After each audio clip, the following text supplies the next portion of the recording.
anticipated message from Phil Johnson.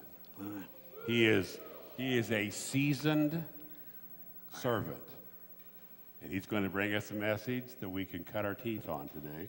Ooh. So I'm going to turn it over to him at this time, and I pray you'll listen well and learn. He's not shaking too bad, just a little bit. Just a little bit.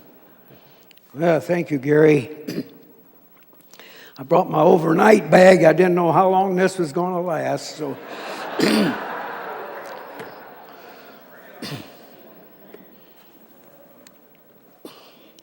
Well, he's right about that shaking. Carla starched my pants, but the starch is all gone out of them. I'm shaking so bad, but really I'm not shaking. I'm excited. I truly am excited. You talk about cutting your teeth. We've been in the neighborhood for quite a few years now. We haven't always stayed here. We left one time for a short time, but we came back. And what's the old saying? They always come back. And here we are. But more about that later. I would like to thank Gary, too, for his willingness to serve with the older generation of our congregation here. Sometimes we need to be babysat, and you do a fine job. I just hope that we can all live up to your expectations, but more so, we hope that we can live up to the expectations of our Father and our Maker. Jesus walked by the Sea of Galilee one day, and he spotted two fellas. They were casting their nets into the sea, for they were fishermen. And they can't be all bad if they're fishermen. I've got a soft spot in my heart for fisher people and anybody that does that. They truly are good people. Not all people are fishermen. But anyway, he approached them, and it was Simon Peter and Andrew. They were brothers. And he said to them, "Put down your nets." And he said, "Follow me." And he said, what was he going to make them? Say it again. He was going to make them fishers of men. Now that's kind of odd. Something new was about to take place. He gathered them up, and they went on down the beach a little farther, and came upon two more people, only they were out in the boat. And he said to them, "You come along with me also. I'm going to need you, and follow me." And they came out. Who was in the boat? Who was he shouting to? They were brothers also, James and John. And their father was Zebedee, if I recall the story right. And he said, "Let the hired people go with your dad. He don't need you. You come with me." And so they went on a little farther, and Jesus began to preach and teach to the people along the shores. Now, like I said, this was new. And for Pete's sake, for CNN and Fox News and ABC and all the rest of them, you just stay away, because we don't want you to know what we're doing right now. If we told you anyway, you'd mess it up. You'd tell it wrong. So away they went, and they began to teach and teach. This was a contrived plan. This thing was all coming together from someplace else. It just didn't happen here upon earth. And we're going to find out a little bit, and I'm sure you've all heard this story many times over. It was going to be the beginning of something big, something that are part of right here this morning, and that is called the church. And so it was all being put together, and like all new things, by trial and by error, things happened. Some went good, some went bad. But hopefully we're going to dwell on the good things. And as time went on, Christ began to gather in some more people. He had 4, And he was after some more people to help him out with this divine plan. You know, have you ever seen the movie The Magnificent Seven? Yeah, that's a pretty good movie. Well, I think if we could call this one The Magnificent 12, because, and you all know the story about the 12 disciples. They were disciples at the time. You out here, most of you are disciples. What is a disciple? A disciple is a learner. It means we're gathered to learn. Now, later on, they were called apostles, and the reason they were called apostles, an apostle was able to teach. So, there again, we have from disciples to the apostleship. And this later became about. So, as time went on and as time was teaching to the people, Christ said to his disciples, he said, "Who's these people that we've been talking to? Who do they think that I am?" Well, they said, some think that you were John the Baptist. Some say that you were a couple of the prophesiers. So Christ said then, well, who do you think that I am? He was talking to his disciples then, and Peter came forward to him and said, why, you are the Christ, the Son of the living God. That's who you are. And what did Christ do? I could just visualize him grasping him and taking him in his arms. He said, bless you, Simon Peter. And he said, that was the first confession, wasn't it? That was the first confession that we know of that was in the scriptures. From there, he said, upon this rock, I will build my church. And in order to build something, generally there has to be an architect. Is that not true? If we built this structure and didn't have an architect and a set of prints to go by, I wonder how it would have came out. Probably not so good. So this is all leading up to the master architect, who is God, our Heavenly Father.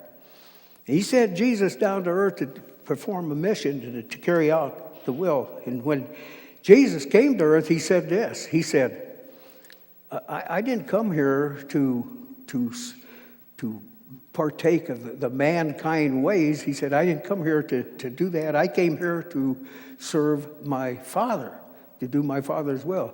I'm a little confused about this because later on he said, I came here not only to serve my Father, but to do my Father's will.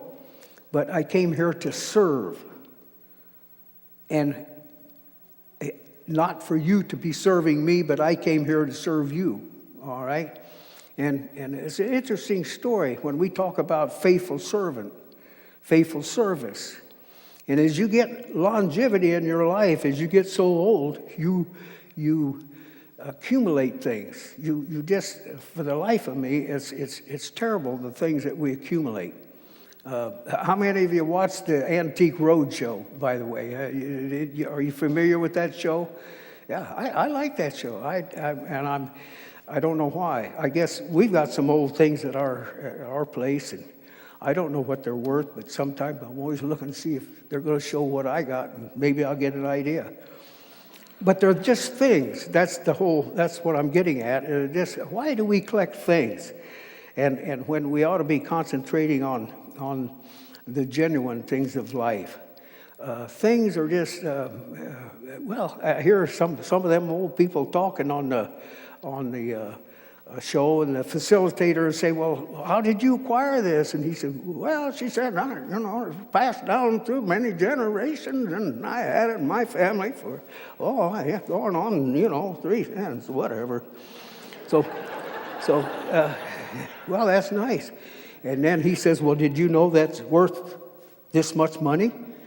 She says, oh my, well, I don't know if it's going to remain in my generation anymore then, because you're going to get rid of it. So, okay.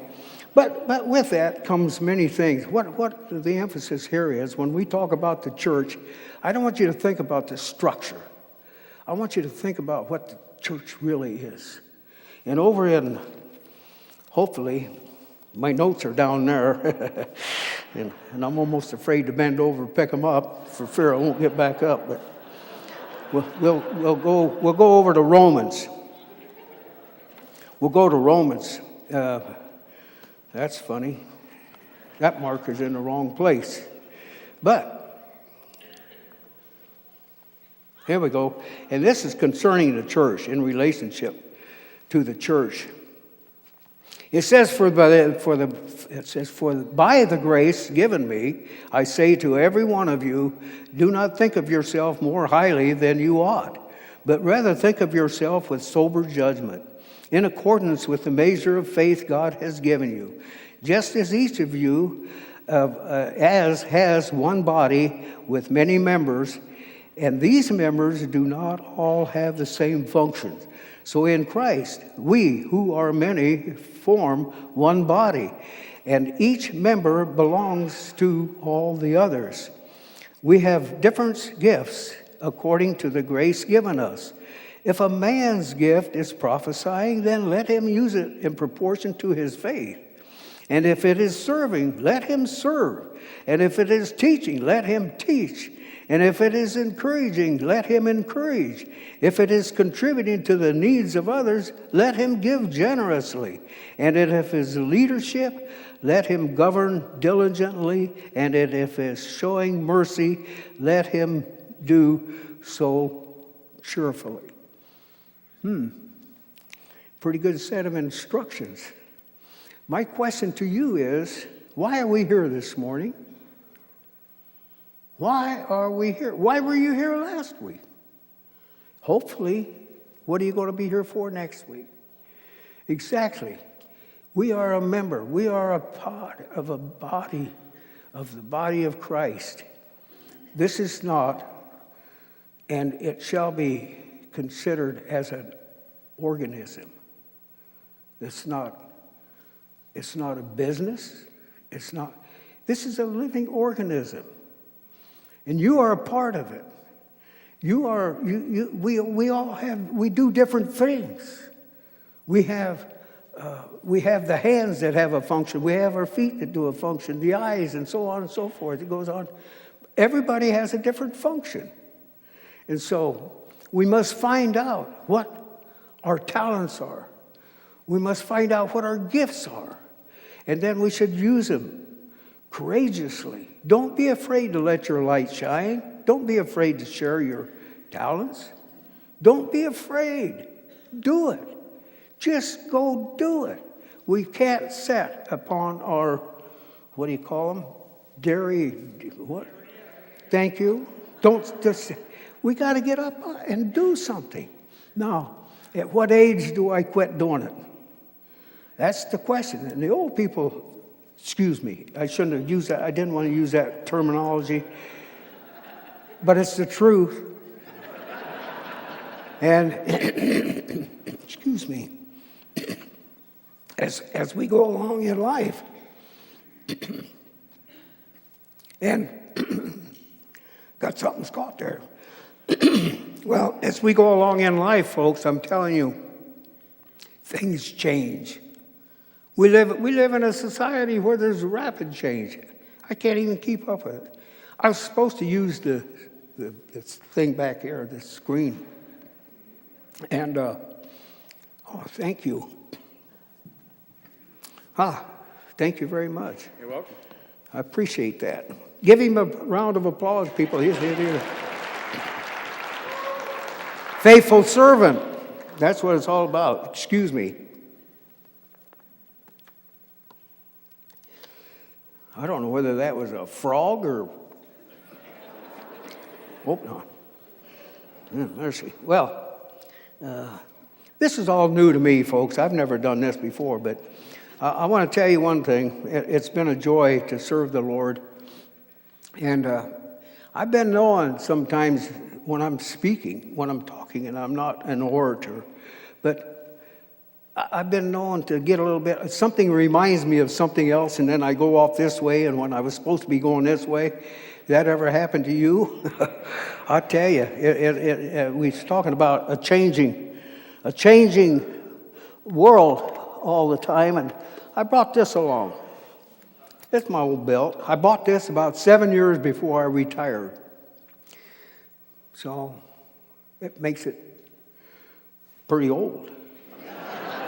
So it's well, here, let me give you an example here. I'll set aside. So things change, that's all I'm saying. I didn't know leather would shrink. I didn't. But it does.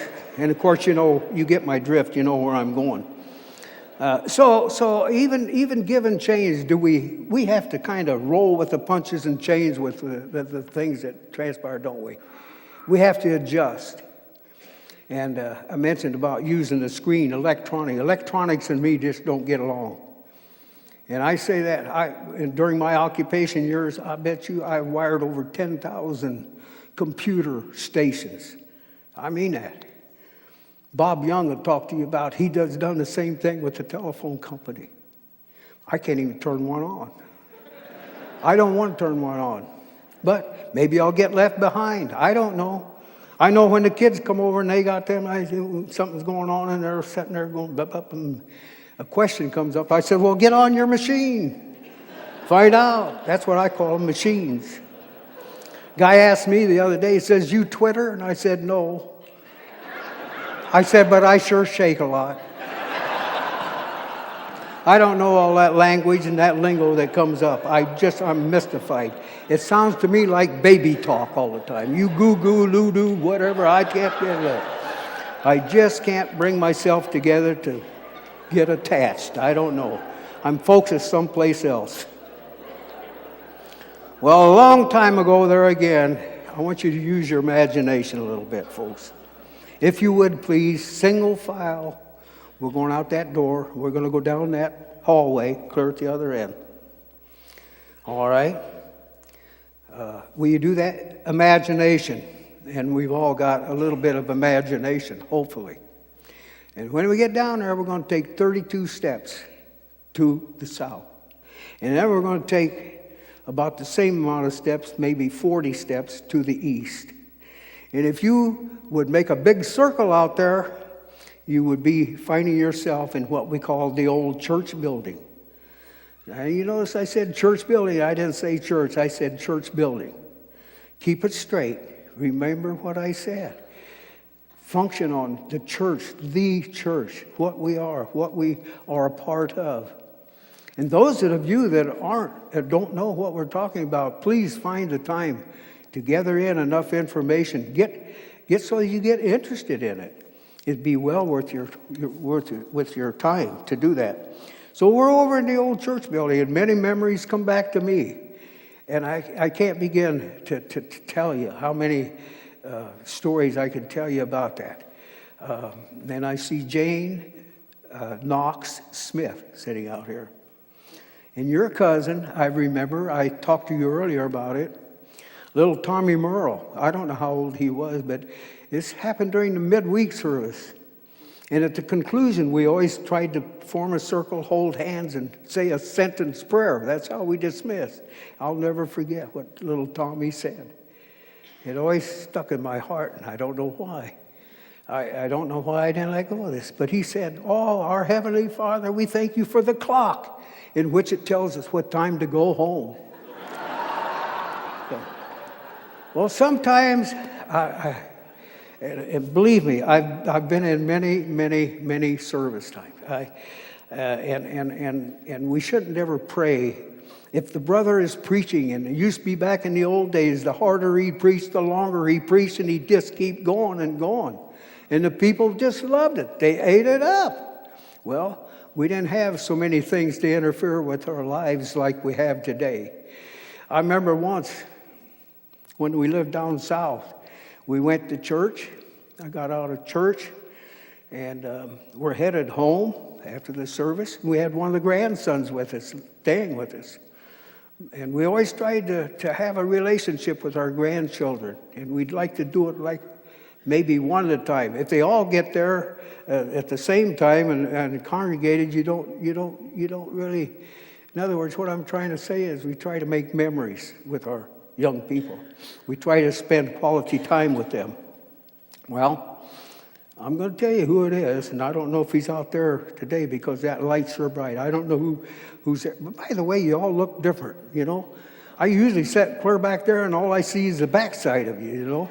But it's nice to see what's, yeah, okay.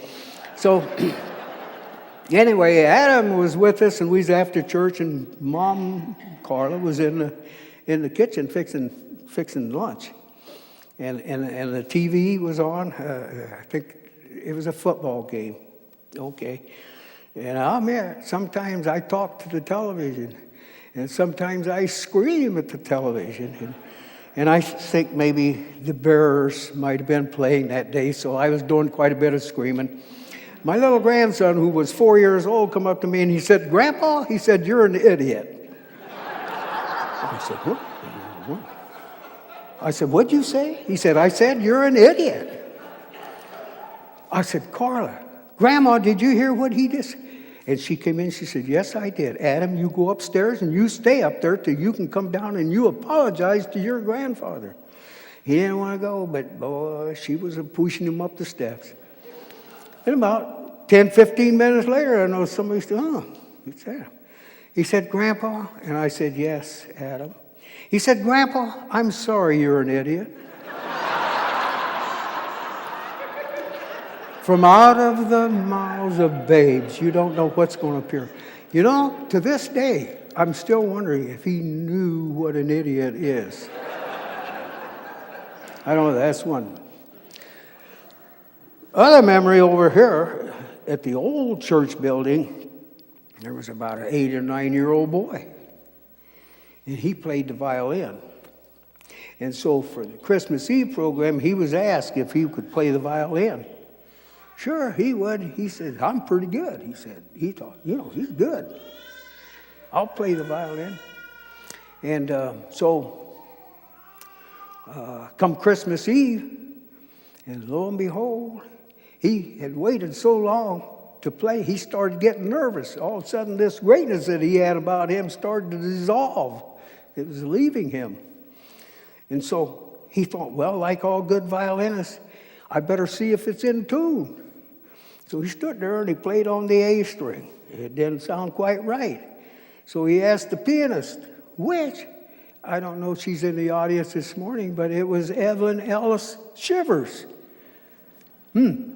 Yeah, I think she's back there. But anyways, yes, hi, Evelyn. Her and I sang alto in the choir. Just her and I. The only ones. But where was I? I forgot where I was going. Oh, this little boy played this. Okay, so he said he was ready, but the more he fiddled around, he was so nervous. He was playing on one string and turning the peg of a different string. You see what I mean? By the time he got done, that violin was so out of tune, it was terrible. I mean, and he noticed there was impatience in the crowd. So he decided, I'll go ahead and do this. He wished he was someplace else. He wished he would have told the lady that was the running the program, my violin's sick and it don't want to play right now, you see. But he couldn't do that. He went ahead and he began to play. Silent night, he was doing holy night. All is calm. You want to bet? It was the most awful thing you would ever imagine. But from that, let me tell you, it wasn't all lost. Even though every cat within a half a mile was sitting on the steps of the church. So from that, he learned a whole new meaning of what it was to be humble. He learned humility. And he learned a third thing. If you're going to do something for God, you better do it for the glory of God and not for the glory of yourself. That's what he learned. I know that story to be true because I was that boy. And to this day, I got the violin, which my dear mother made me play and took in Washington lessons so that I would be a violin. And then she hit my little brother up to play the cello, and then she hit my little brother up to play the piano, and I don't know what she had in mind, but it wasn't working. But anyway, it didn't develop. We went on to different things, and that's not all bad. But when you learn lessons in life, or at least if you should learn lessons in life, there's not a greater teacher. Those that let those opportunities pass them by and miss the picture, they're the ones that are losers. I should have had you all take a deep breath at this time. Just take a deep breath. And then let it out. Yeah. Do one more. Do one more. Just a deep breath. Isn't that relaxing? Bill, don't go to sleep on me. No, I didn't mean get that relaxed out there. That's Bill over here. He does that sometimes. And from that old church building and within the walls, there's another program, If Walls Could Talk. Am I doing all right for time, brother? Okay. I've got a clock I brought along, but there again, I don't have any place to put it. And I don't see, well, there's one back there. I never noticed that. Of course, I've never been up here before, so why would I notice that? So. All right. From that old church building evolved, and within its walls, many good things happened. I want you to think about this, folks, how old that old church building was. And you think we're old. That building was built in I don't know, it's on the mark, 1850. Does anybody know exactly when it was? I meant to look at that. I did know, but I've forgotten it. But it grew. They had to put an addition to it, and it used to be clear south of here, about a mile down there in the woods someplace. They built a log cabin. Then they came up here and they built this structure over here, and it served its purpose. It really did. But it was a thing. It was a tool. And I can remember 3 classes going simultaneously in the sanctuary, just like we would be here. No petitions. The little kids had to go down to a musty old basement, and you take them to church on Monday and the doctor on Monday. You know, it was bad. And we didn't have inside plumbing. What do you think of that? We lived in the 20th century. Well, long story short, evolved this, what they called the joy class. The joy, Jesus, others, and you, J-O-Y. Jesus, other than you. It was the most progressive, the most you people class or people that I've ever been associated with. I'm not kidding you, brothers and sisters. This class was on fire, and I still see some of the members, the original. Most of them's gone now today. They truly are. But what their activity from that classroom came elders and deacons and teachers and youth directors and instrument players and so on and so forth. I mean, and the class just grew and grew and grew. They were on fire. They had a mission, and they believed in what the Great Commission was when Christ said, "Go ye and do." And then not only they talked about it. I've been cut off. Am I on? Okay. I hope am I intact, brother? Okay.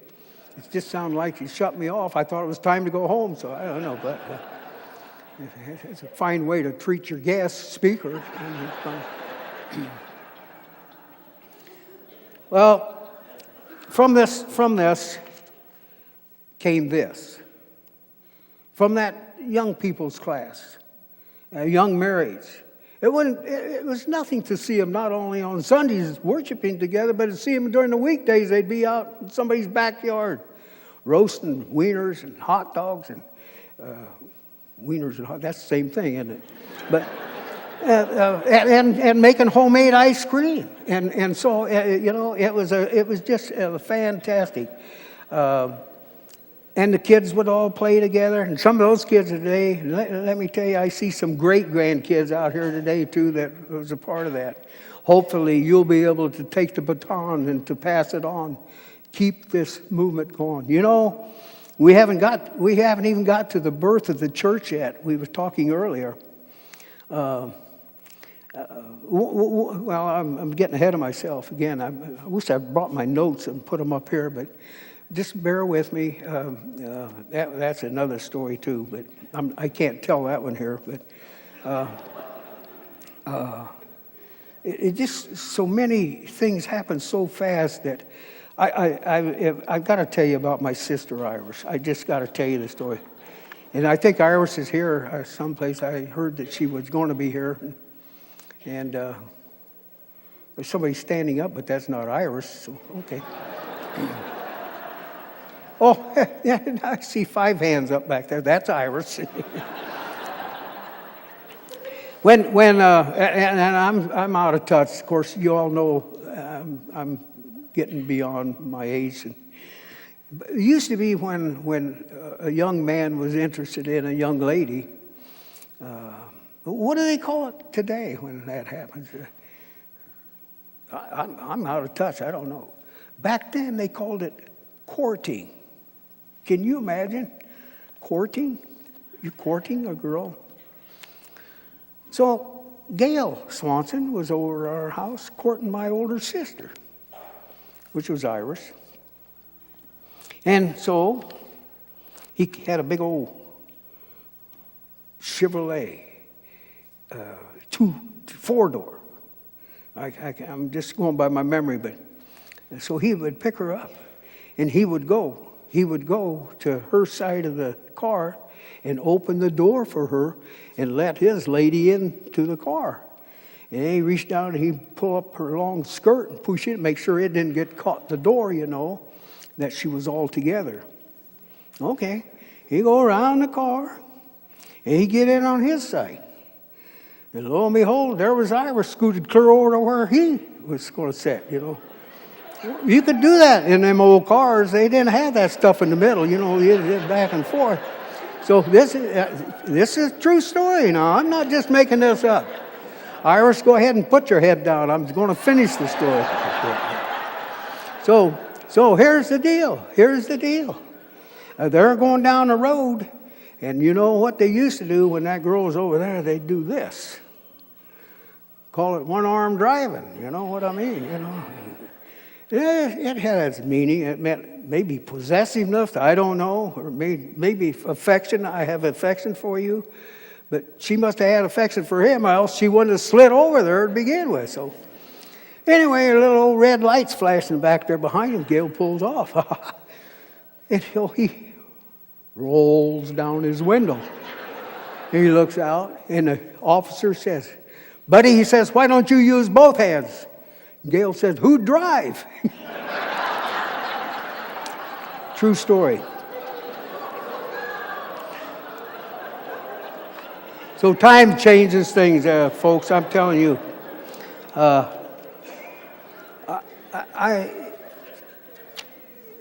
There again, I must mention another fellow in a part of my life, and it always has been.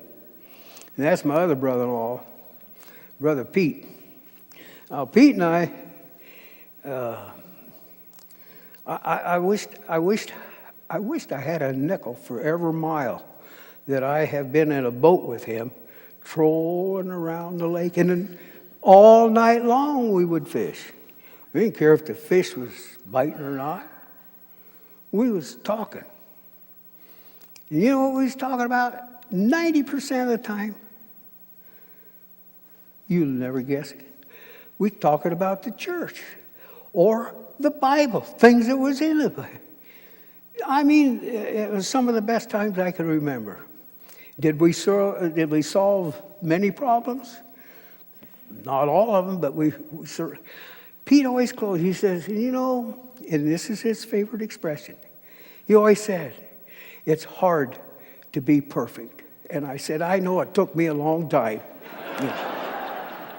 I just told you how humble I was before what I'd learned. Well, believe that. I just kidding, of course. But And we also had many family get-togethers and gatherings that I'll always cherish. Over at the old building before we left, Phyllis Shivers, who is your great-grandmother, brother, and some of you others, she came to me and she said, Phil, what are they going to do with the old building? I said, going to tear it down? Well, you can't do that. I said, well, what do you mean you can't do that? Well, she said, you just can't do that. Well, I said, why do you say that? She said, because all of my children were baptized in that building. All of my children were married in that building. I said, well, I appreciate your thought. We too have a lot of memories. But I said, Phyllis, what if lightning was to hit that building and burn it clear to the ground tonight? Where would those memories be? They're in your heart, they're in your mind. She said, you know, I never thought of it that way. And shortly after that, Phyllis's husband, who wasn't too into the building project, but he wasn't entirely sold on that project of building the new church building. But I'll say one thing about Raymond. He come to me one day, and he was always the first one out of church. He came over to see how the church was progressing. And it was up into a form, and had the beams up, and it had walls up, and it had part of the roof structure was on. There's something tangible. And he was getting interested in it. He said to me, how much would it cost to finish the balcony at that time? We weren't going to finish it to save money. Well, I said, I don't know, but I'll find out. So I got a hold of the church builder. I reported back to Raymond, and Raymond told me this. He said, I want to buy that balcony. And you see how things change? After something tangible, physical happens, the need is there, comes out, things change. They do that way with all of us. I'm telling you, folks. We pray for God to open doors in front of us, and sometimes He opens all kinds of doors and we don't know it. Honestly, that is sad. And why do we ask for things? Again, use your imagination. If you would, please. I just want you to picture around the Sea of Galilee, the River Jordan that flows down, comes down from the north. And by the way, I don't know if you know this, but there was a littler Sea of Galilee just to the north of that one. But from that, the River Jordan come down and it filled the Sea of Galilee. And when the Sea of Galilee had its fill, the Jordan River flowed on to the south, and it went where? Went to the Dead Sea. That's where it went. And I'll tell you, folks, it was a Dead Sea. It didn't do anything. My illustration here means that what fed the Jordan River was the tributaries, the high ground, the spring waters, the rainwater. It fed into the Jordan River. It received something, and then it gave something. It went on down. And the Sea of Galilee did the same. It received something. It was a taker. And then it gave. It set it on down. What did the Dead Sea do? It was all taker. It did nothing. All it did was to take. We have to define ourselves and find out where we are in our lives about being a giver or a taker. Actually, I want you to think about this. You cannot give something unless you have received something. It's impossible. All right? Is everybody in agreement with that? I don't hear any amens. Amen. Oh, thank you very much. But how sincere is this? How important is this? I think it amounts to a whole lot. What did our Savior do for us? How much did He give? He gave His all. And I think when all measures and things are done that we've measured up to, we have to be responsible. Somewhere in life, we have to answer the things that have occurred and done. That we have done. We have to be responsible for those things. I brought with me this morning. Oh my! It's getting. Are we on schedule, brother? All right. If I'm not, you just holler now.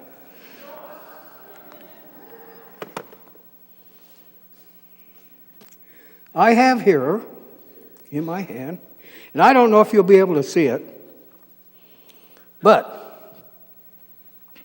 can you see it? What is it? It's hard to see, I understand. I'm sorry. It's a man sitting in a boat. And he's got his tackle box open. And it's loaded. I mean, this cat's got, I don't know, quite an array of lures. And the caption up here says, so many lures in so little time. I thought to myself, and by the way, is my brother Jim here?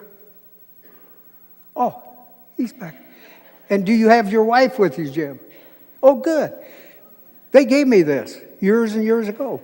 And I've kept it. I have 2 other ones, too, that are less faded and kind of worn. But point is, everybody in this room's got a tackle box. Here it is. You got one of these? It's your tackle box. There's lures in it, all kinds of lures. It's called scripture. It's called verses. It's called chapters. It's called a book. It's called the truth. The Gospels are called the truth. And we got to use that tackle box, every one of us. Use it. Sift out. Use what you need. You understand where I'm going with this? It's your tackle box. You might not be all fishers, but what did Christ say to those men? He said, come follow me and I will make you what? Fishers of men. That's what it's all about, brothers and sisters. Fishers of men. The harvest is right. And so I would like to close this morning with a few words from Ecclesiastes. It's one of my favorite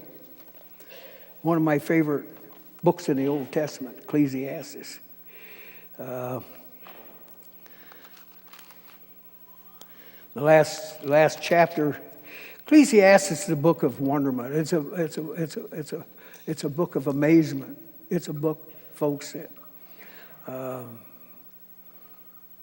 it applies to my life right now where I'm at. The last part of it talks about your eyes growing dim, the window shades, he calls it.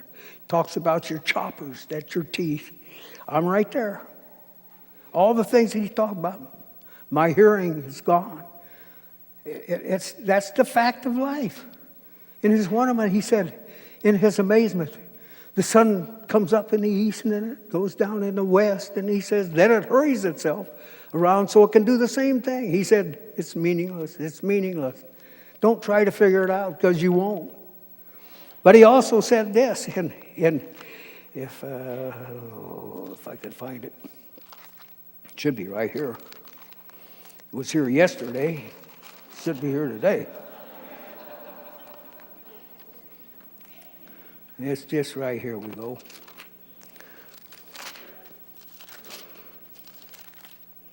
He said, he talks about when the doors in the street are closed. He talks about the grinding and how men walk stooped over. And he talks about, you're wanting in. You're almost to the end. But in all things, he said, in conclusion, after all this information, not only was the teacher wise, but also he imparted knowledge to the people. He pondered and searched out and set in order many proverbs. The teacher searched to find just the right words. What he wrote was upright and true. The words of the wise are like golds. They're collected sayings like firmly embedded nails given by one shepherd. Be warned, my son, of anything in addition to them.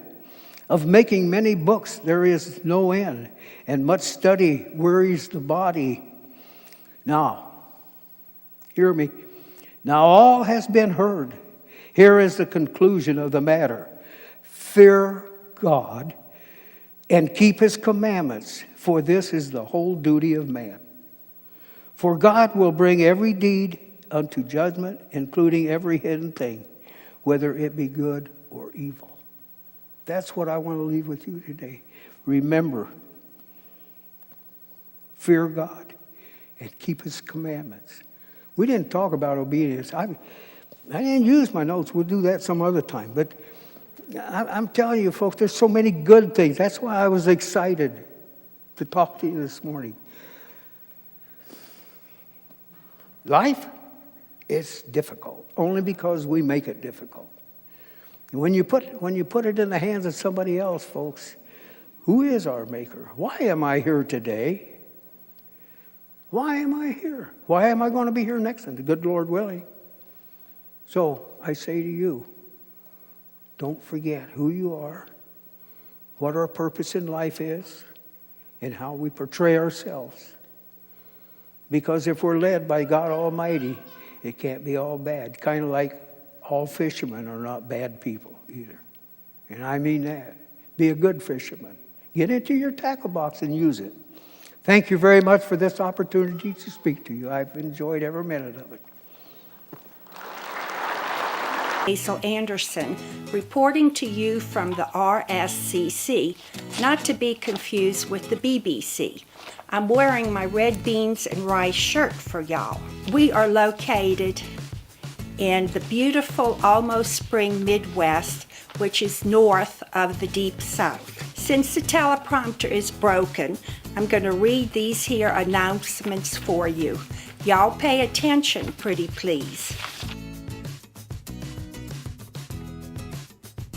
Easter is right around the corner on April 1st. Our youth are preparing breakfast that morning and will serve from 7:30 to 9 a.m. This year the menu includes biscuits and gravy and breakfast casserole.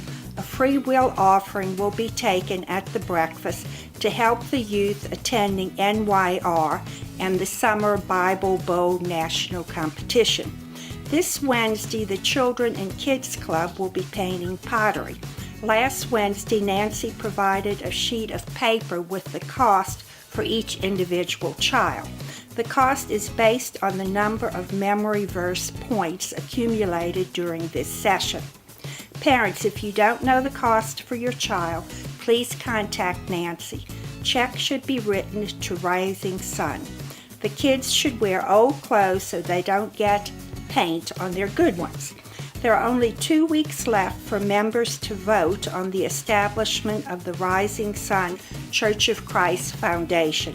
If you'd like more information about the foundation and would like to vote, please stop at the information counter this morning. If you are 55 plus years old, Growing in Grace is all about you.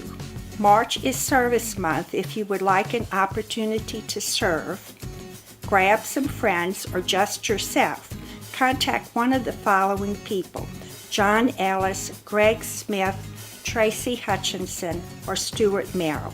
If you'd like to serve outside the church, call Joshua Christian Academy and ask for Cheryl. Reminder to the Bible Bowl students that there is no meeting this evening. The Believe Conference for junior high students is this Friday. Parents, please make sure you have received the information sheet from Dylan.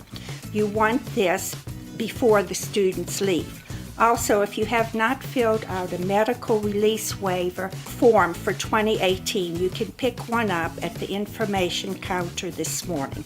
Thanks for coming today. God bless, and we hope to see you next week. Thanks for listening. I love all y'all.